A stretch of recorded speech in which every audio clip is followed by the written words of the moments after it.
Here's the snapback. Here's the kick. He's got the leg into it. If it is good, and it is! Austin scores a 49-yard field goal, and Indiana leads 27-24.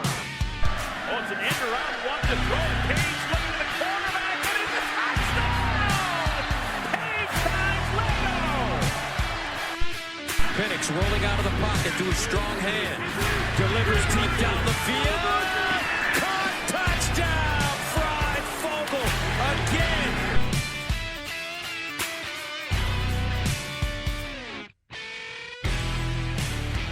Welcome to the Michael Was Right About Pretty Much Everything show. And 2/3 of us don't want to be here. So let's get this over with. This is the LEO podcast. I'm your host, Michael Bragg. You can find me on Twitter at Bragley, Braggley. I'm here with my co-host, Brandon. You can find him on Twitter at Brandon Dubich. That's Brandon spelled traditionally, Dubich, Dubich, along with producer Seth, who is usually about half here. Right now, he's about an eighth here as he's watching his Bears get destroyed by LA. And you can find him on Twitter. That's at Setah5, Setah5. What's up, Brando? You know, you're addicted to the game when you're podcasting after an Idaho game. But, you know, let's do this thing. Yeah. You know what? You're addicted to the game is when you wake up and you're hoarse from the Idaho game. From cheering? From cheering. Like, So, I don't even remember cheering that much. That as always, I mean, not, compliments to Seth. He did a great job again. But the IU football social media is fantastic. They sent out some awesome, in-game crowd clips. I wasn't there, but I felt like I was there between you and IU social media. It was a pretty nice touch. this is going to sound super dumb. I don't know what other word to use for that, but I'm going to say you couldn't tell what it was like through TV based on the clips that I could see and the stuff that was on social media. Oh, you're gonna be like one of those concert guys. You got to hear him live. You got to You got to hear him live. You had to be there. So the only thing I can compare it to as far as atmosphere goes, and this is just for Idaho. So the Cincinnati game is going to be absolutely bonkers. BANN. Anna. Is Ohio State 2019 or 2017? I saw that the attendance comparison. Really? I did not see that, but that's exactly what it felt like. One of the a million parody. I don't know if it was Martha the Mop Lady or who it was. It was one of those parody ones that put 2019 Ohio State was 40,370, and this one was 40,941. Yeah, 41,000. So this one had more than the 2019 Ohio State game. Yeah, officially. Yeah, so it was nuts. So I took another Purdue guy with me, just a good buddy of mine that he isn't Boosh. too crazy. Yeah, that's who it was. And he wanted to go, didn't have anything else to do, whatever, tagged along. He was taking pictures of the student section and sending them to his soon-to-be wife, who is an IU grad, and just being like, this is incredible. What is this? There's the full overflow section was full, and that section that's never full above the band, totally full last night. Yeah, I did see a pretty funny TikTok. I don't have TikTok. I had people over today to watch the games and showed me this TikTok of somebody interviewing girls during tailgates, asking who we were playing, and not a single one got. Nobody got had right. any idea. Did you see this? No, it was pretty funny. It was pretty funny. Some of the teams. We should. Nobody knew who you were playing, but I'm glad the students showed up. I don't care if they don't know who we're playing. They were loud. They were very loud. It's already been sent out. I did text. I think I texted the LEO group. I was legit on the verge of tears yesterday when they were coming. As they came out, yeah, the place went just nuts. You could not hear the promo, the hype video. You couldn't hear any of it. They were going crazy. And then you could see the doors shaking for them to come out. And when they came out, every single one of them was incredibly hyped. In nothing. We've been going for how many years now? Yeah. And it's been nothing like that. So really excited to see how next weekend looks, and hopefully we can turn that one into a W. So Let's get into this game real quick. Oh, never look ahead. One opponent at a time, blah, blah, blah, blinders, splash, whatever your coach says. So Obviously. yeah. So final score of the game, Idaho 14, IU 56. Brandon didn't think they would score more than 3 points, which they probably shouldn't have, but we'll talk about that here in just a little bit. Let's talk about what went right. I've got 3 things, but they're kind of 2 things. I don't know. Do you want to start? Yeah, I'll start. What went right? Avoid the catastrophe, right? Like get like the out. Florida State catastrophe from last night. Dude, I was loving that. As you know, I have tons of Florida State friends. Yeah. That was amazing. But yeah, absolutely avoid the catastrophe, which is exactly what happened. And then, I'm a huge basketball fan, and sometimes shooters just need to see one go down. Yeah. And we needed this one in the worst kind of way, right? Like if we were to play Cincinnati yesterday, I would have been so scared and probably so negative. But we saw one go down. We saw multiple go down. There were many reasons to celebrate. So I think that the 2 things going into this game is you had to check both those boxes. And in my mind, check and check. Yeah. So that's kind of fitting in with the first one I wrote pretty much everything went right. And we'll talk about what went wrong here in just a little bit, but pretty much everything went right. I thought Penix looked comfortable for the first time this year. Was it perfect? No, but he looked comfortable. He wasn't running for his life every 3 seconds. Like he had two touchdowns. He threw the ball 16 times. I'm pretty sure on the preview, I said, I don't think they'll throw the ball more than 20 times. I'm bummed we didn't see 3 quarterbacks. I know Seth wanted to see 3 quarterbacks. Yeah, I wanted to see 3 quarterbacks, but didn't the G last name quarterback get in? Oh, did Grant Grimmel get in? Yeah. Noblesville, baby. He didn't What's register a Noblesville? stat.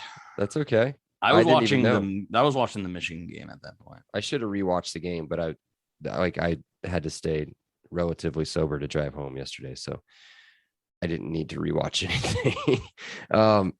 So he looked good. 2 touchdowns through the air, 1 on the ground. 2 really good passes for both of the touchdowns, 2 really good catches. So my next one is special teams had themselves a day yesterday. 2 blocked punts, 1 punt return, which I called. You did. With the wrong player though. I called the wrong player. I had no I've been calling for DJ Matthews to return punts anyway. And what do you know? So 2 special teams. I mean, they listen to the podcast. You know that. Obviously. Right? Yeah. Power of the podcast. So 2 special teams touchdowns, first time since 1969. So nice. And your boys 6 for 6 on extra points, and our backup 2 for 2 on extra points. So 8 for 8 for the kickers. What do you got? Anything else? That's it for me. See, I've got one more, and this is a big one, I guess. And I wish it would maybe it'll turn into something next week. But depth got a lot of run, and that's what we needed. Which is important. Yes. We talked about that in the beginning of the season. We talked about it on the preview pod for this. Yeah. Penix out early 3rd quarter, I think. Yep.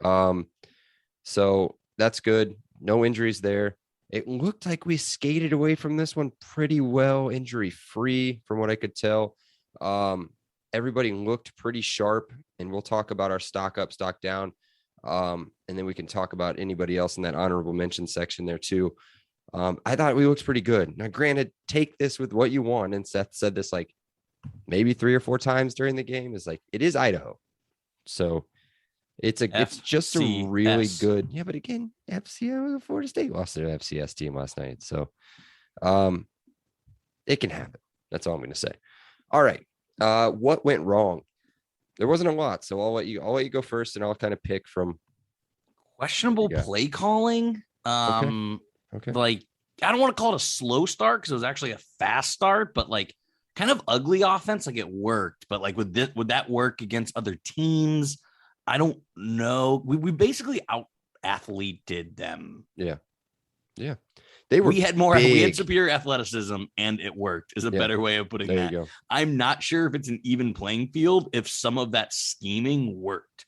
So I'm not going to say a specific player, but I'm not letting Nick Sheridan off the hook for scoring 56 points here because they did it in a way that wasn't necessarily X's and O's. It was more Jimmy's and Joe's. Basically 21 points off of special teams, 2 blocked punts and a kick return. The second block punt set up a very short field. I want to say maybe 50 inside the 15, somewhere in there.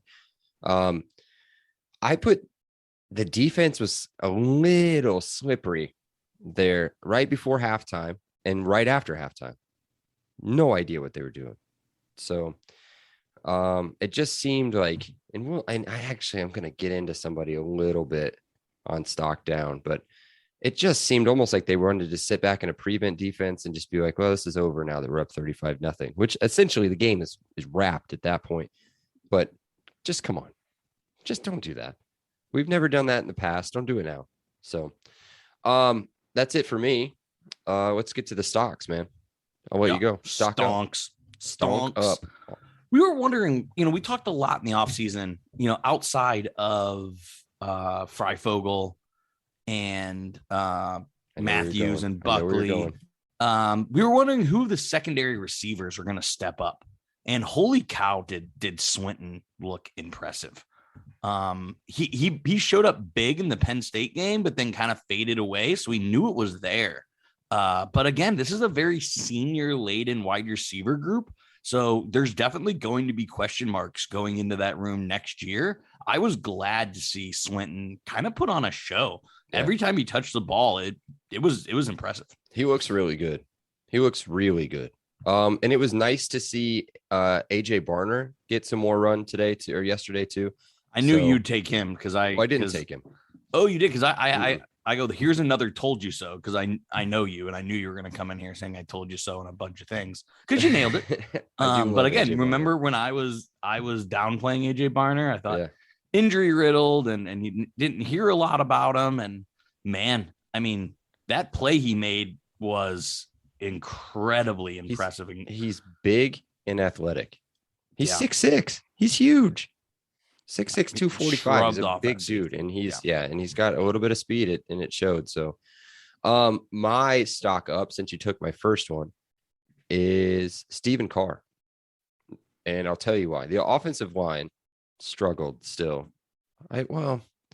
Struggled is tough, but they didn't open enough holes that you should be opening against Idaho. Yep. Kid averaged over 5 yards a carry.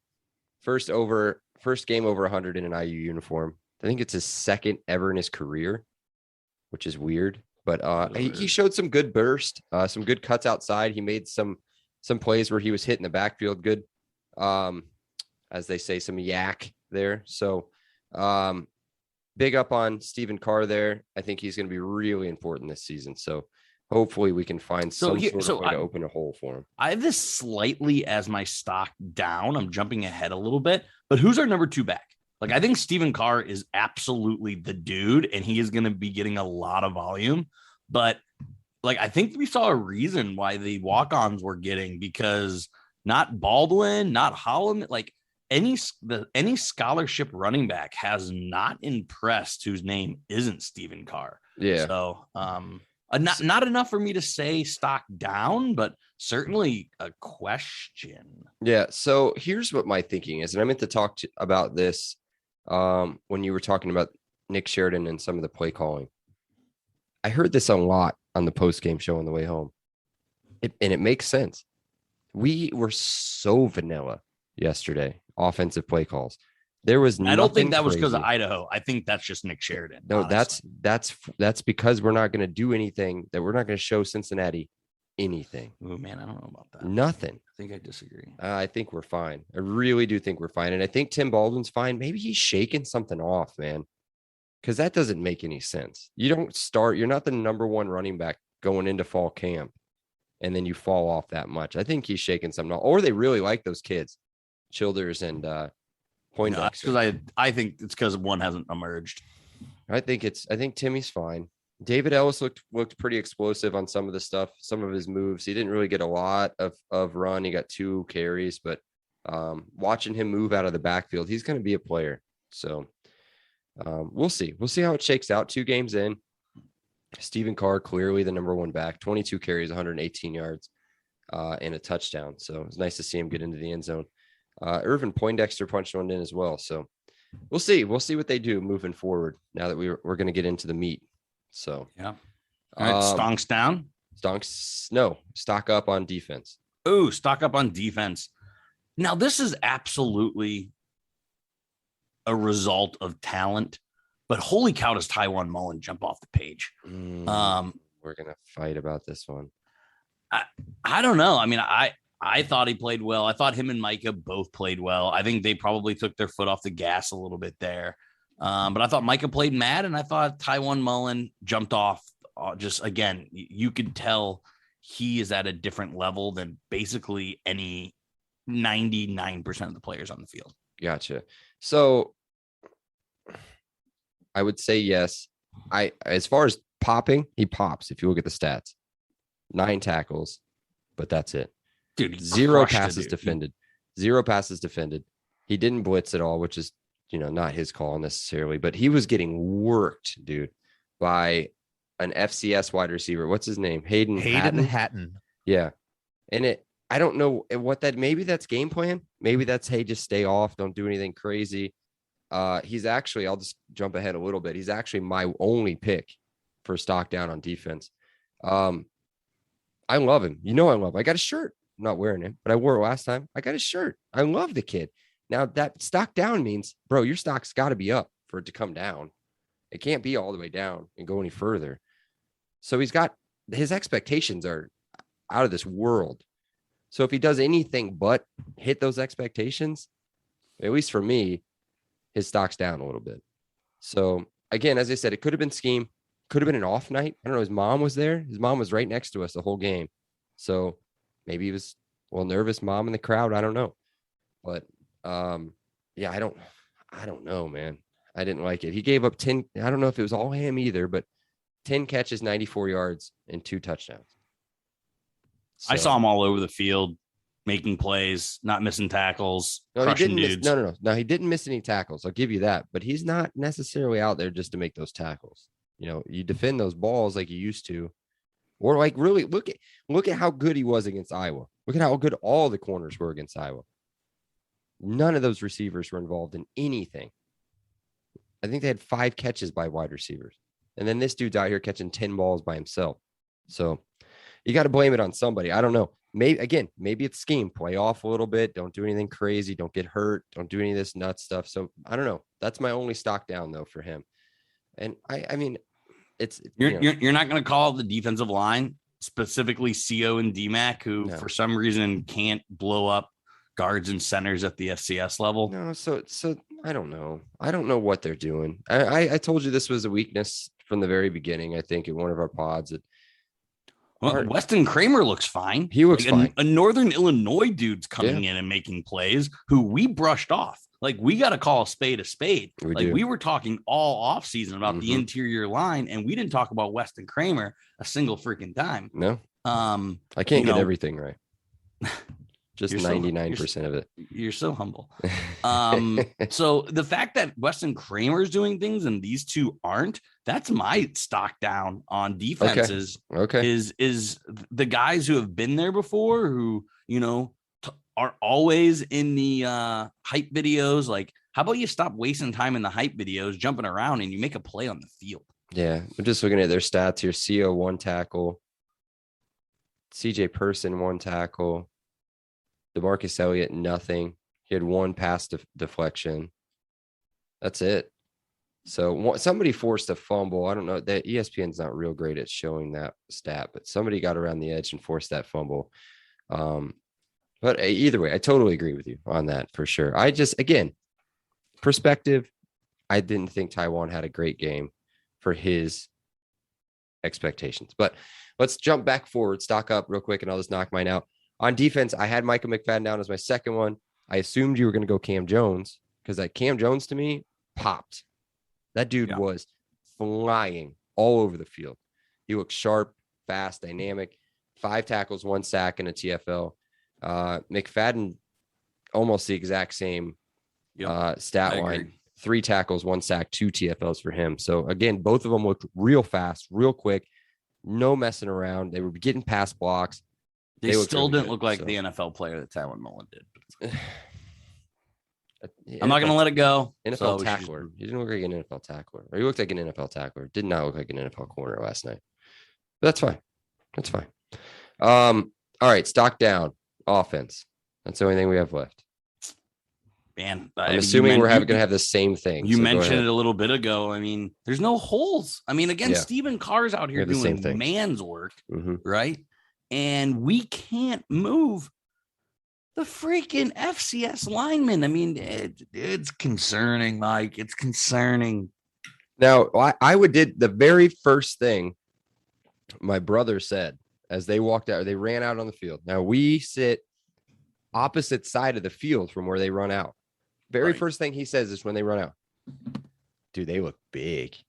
Like they're all big, thick dudes. So again, their O-line's my stock down too. That's the only thing you can pick on offense. What else are you going to pick? Unless, again, you could pick Nick Sheridan, I guess, but no number 2 back. Maybe. I mean, then you're just, you're fine tooth combing at that point. You're picking nets. Yeah. So, Seth, do you have something to say? Yeah, Haggard got the start at left tackle. I thought he looked really good on the first drive. Yes. And then he looked like dog doo-doo on a couple other plays. Did he? But I think you guys have to be a little bit stock up if he's going to be your starting left tackle from here on out. If they don't put Bedford there, you can't put Jones there. You just can't. Jones is getting just worked on the left side. He looked fine on the right side. Had Bedford next to him playing guard, I think, which was weird. I'll take it. I'll take a really good offensive lineman playing interior on the right side. That's fine. But again, you're not creating big enough holes against an inferior opponent.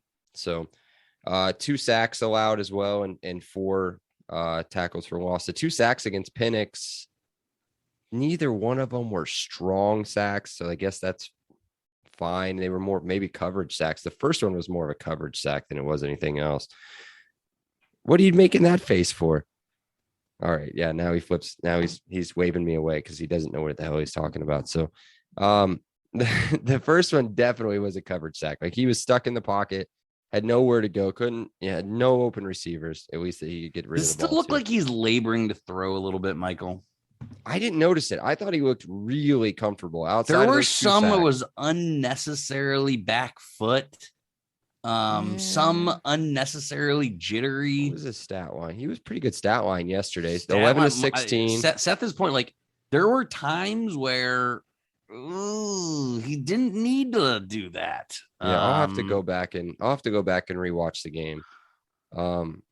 Yeah, 11 to 16. Just but take they were Seth and I's word for it. Seth and I watch. I'm gonna go back and watch it. I gotta go back and watch. Just take our advice for it. I'll defend myself later. Okay. All right.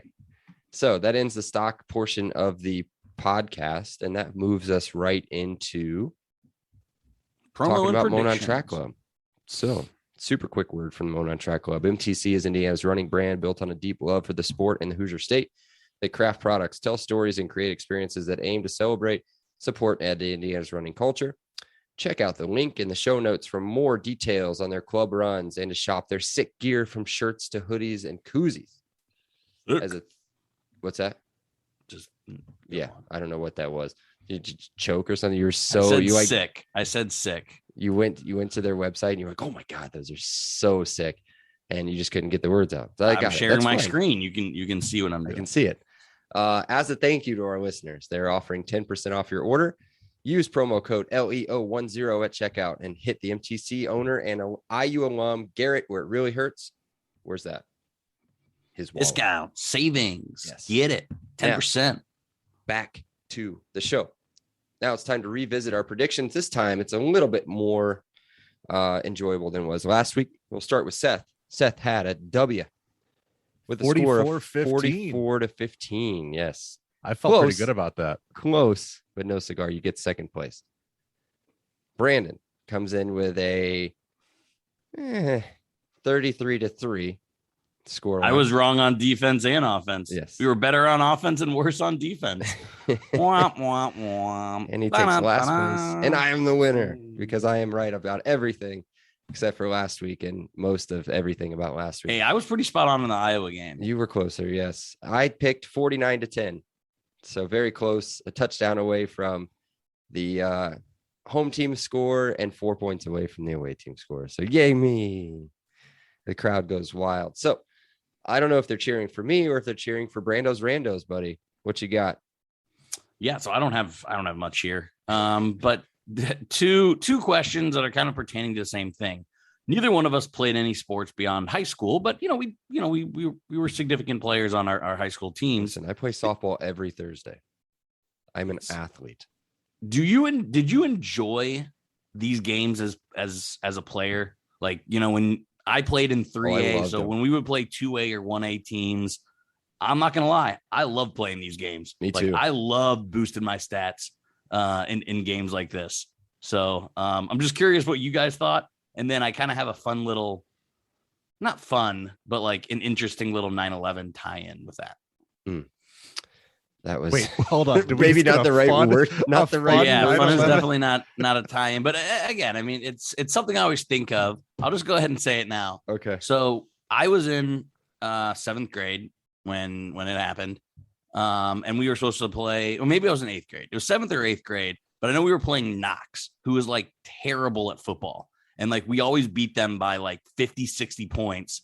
And our teachers aren't telling us anything, right? So they cancel the game. And I am so mad because I'm like, I'm about to rack up a bazillion touchdowns. Like, this sucks. I want to play. Why isn't anyone telling us why the Knox game was canceled? And it ended up being that. But, I'll always remember 9/11 for many reasons. But one, we were playing the Idaho version of Northern Indiana football. Oh, hey, there you go. Yeah, I super enjoyed it every time. That you're shaking your head. No, you don't like playing the shitty team that you guys beat up on. No, I didn't like it. My favorite part was when you'd get to sub out and then you'd get to watch like the second and third stringers play and cheer them on. That was always fun because it built camaraderie and you get to giggle and slap butts on the sideline. But aside from that, yeah, it felt kind of bad sometimes when we'd go and play like why I think Gary I don't think team Seth was on the bad team. I think that's probably why he didn't like it. I think he was the one getting worked. Check the stats. And yeah, check the stats. Let me look it up. Let me go get like an encyclopedia. We lost to Tom Allen's Ben Davis team at baby. State. I wasn't a main player, don't get me wrong, but yeah, I was one of the scrubs who would come in when we were blowing teams out. That was great.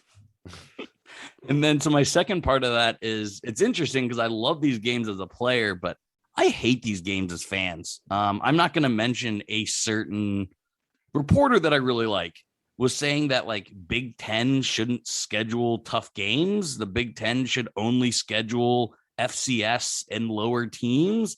And I was like, man, like I'm happy IU, Ohio State, Penn State, Michigan plays high profile games, unlike the SEC does. I respect it. I like it. Say what you will about, just stacking wins so you can make the playoff. But as a player, loved it. As a fan, hate it. Like I obviously do an IU football cast. I care a lot about it. This game was hard to get invested in. So the only reason I really went and I'm a diehard first off, but then second, it was a night game, home opener, wanted to be there for that. But was it enjoyable it was so easy. When you go up 30, like the punt return was super cool to see. The blocked punt happened right in front of us. Like that stuff was fun to see, but I totally agree with you. Real quick about the schedule thing. I can't remember if we talked about it on here or not, or maybe Seth and I talked about it off air. The last 15 national championships, listen to this. My national champions, Florida, LSU, Florida, Alabama, Auburn, Alabama, Florida State, Ohio State, Alabama, Clemson, LSU, Alabama. So 11 out of 15 from the SEC. The SEC play 8 conference games, and the SEC allow for FCS opponents to be scheduled. That's all I'm going to say. You skipped UCF. It's not fair. Certainly not fair. Sorry, 2018 UCF. My bad. They also probably scheduled an FCS opponent and play in the same crappy conference that Cincinnati plays in. So They're moving to the Big 12. is that official? Not official, but it's, Yeah. We'll see. The wheels are in motion. We'll see what happens.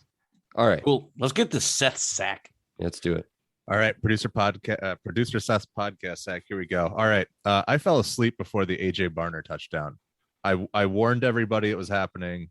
It happened. Oh, that was what that GIF was where you were falling asleep. Yeah, it was tough, man. That was a tough. Man, if I wasn't driving home, I guess I could have done that part. But the only reason I know G last name quarterback played is because that's when I woke up. I was like, wait, that's not DMAC. I thought. We guessed 3 quarterbacks, but we guessed the wrong 3rd quarterback. I think we were hoping for McCauley, but all right. Here's my other one. All right, I got a hot take on Michael Penix here. Still not sold on him, guys. He looked good to start, had some bounce, but on the occasions where pressure came, he looked shook. He didn't trust his pocket, and he seems afraid to run. His ability to make plays outside the pocket with his arm and legs made him special. So if he feels more like a pocket passer now, and if that's where he is, I think Jack Tuttle is the better pocket passer long term. The good news is the season is young, and you would hope that his confidence continues to grow. He'll start to trust his legs and his eyes more. But you're really hoping that there's no better time for a breakout bounce back game than against the highest ranked team from Ohio next week. Hey. I'm not going to go as far as you just went there, but I think a lot of it's valid. And I'm going to bring up a comparison that makes sense in my head, but I'm curious if you're with me. It seems like he's laboring to throw. It almost looks like an older, like what we saw at Phillip Rivers last year with the Colts. Like I was going to say Byron Leftwich. Byron Leftwich is a good one. That's just the way he threw. Yeah. But like, it looks like he's shot putting the ball instead of like following his mechanics. And I think that's because he's not setting. He's not giving himself time. He's just not throwing the ball the way he was. Like, it just seems different. Yeah. I felt like he zoomed a couple in there yesterday. I do feel like he was hitting whenever he had, but again, only when he had that perfect space, that perfect pocket in front of him where he had enough time to move up. And now again, guys, it was November. So we're 10 months removed from his second torn ACL on the same knee. So I can see where maybe there's a little bit of a mental block he's got to get over, but man, buddy, you got to get over that pretty quick. And those touchdowns he threw, like you said, were fantastic balls, well placed, well caught. I mean, the good was good. Yeah, he'll do it. I'm telling you guys, he'll be back. Just give him some more time. And I think this Saturday is like a perfect spot for him to go against a really good defense and at home. So we'll see how that goes. And so it kind of works right into the final statements here. Did you see what that Iowa defense did to Iowa State? Dude, I was like I thought Penix looked bad. Brock Purdy looked, I think, worse. Yeah. Because Penix had pulled. He got benched. He did get pulled, yeah. So I mean, that Iowa defense is real. Dude, yesterday was nuts. Yesterday was crazy. I was really upset that the Rockets couldn't hold on. Toledo, I know. Yeah. Notre Dame, whatever. But yeah, no, I think we need to put Iowa behind us because that team is really, really good. And Cincinnati looks extremely beatable. They took a while to get going against Murray State. I know Michael didn't want me to say it, but they did. So I think Iowa looks incredible. Cincy looks beatable. Let's move forward and get this season on track because, like Seth said earlier when we were doing the preview pod, just go 1-1. Like Michael, you and I were all about 2-0, 2-0, 2-0. Seth goes 1-1's a win. If you go 1-1, your season's still on track. Oh, I would be elated. Like I would be jumping for joy, as they used to say in elementary school, if we can go 1-1 out of this. Because we weren't saying my God, did we underestimate Iowa? Yes, we did. I look silly. Now, we did not underestimate that offense. I don't know. What was the game? What was the score yesterday? 27-17. Petrus still doesn't look great. No, he's not good. Goodson had like 3 yards of carry again. Again, not well. He's decent, but take away the one really big run, then he's like 20 carries for like 50 yards against IU. Okay, Petrus terrible, and then whatever. Again, 2 pick sixes. That's done. You're done. It's over. You're not winning that game. 2 pick sixes on the road. You're done. So it doesn't matter. I'm not going to say we even really had a chance to win that game from the start. But again, you can't shoot yourself in the foot. I said it in the game. Like Shot the 90 in the kid foot said 3 from Jump times. Street. So I missed it. I talked right over it. It's all right. This podcast is off the rails. It's fine. Okay, my quick final statement. That was yours, right?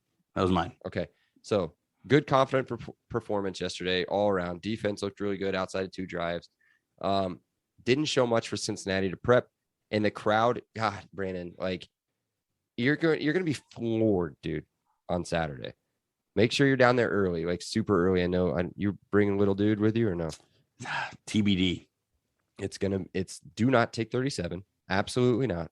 It's totally shut down in Martin. You go west to go south in Have this to. instance. So we're leaving at like 6:00 in the morning. Like it felt like it took us 3 hours to get down. It was an hour and a half, but it felt like 3 hours. Crowd was incredible. Tailgate scene was really good. Either way, summed up in a few words, I cannot wait for Saturday.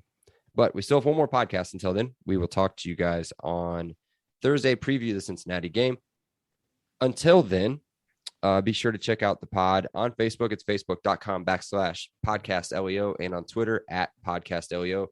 And during the games, make sure you check out the Twitter feed again. Seth killed it. And it's another thing where like you're in a stadium. I couldn't really check it, but I checked it on the way out.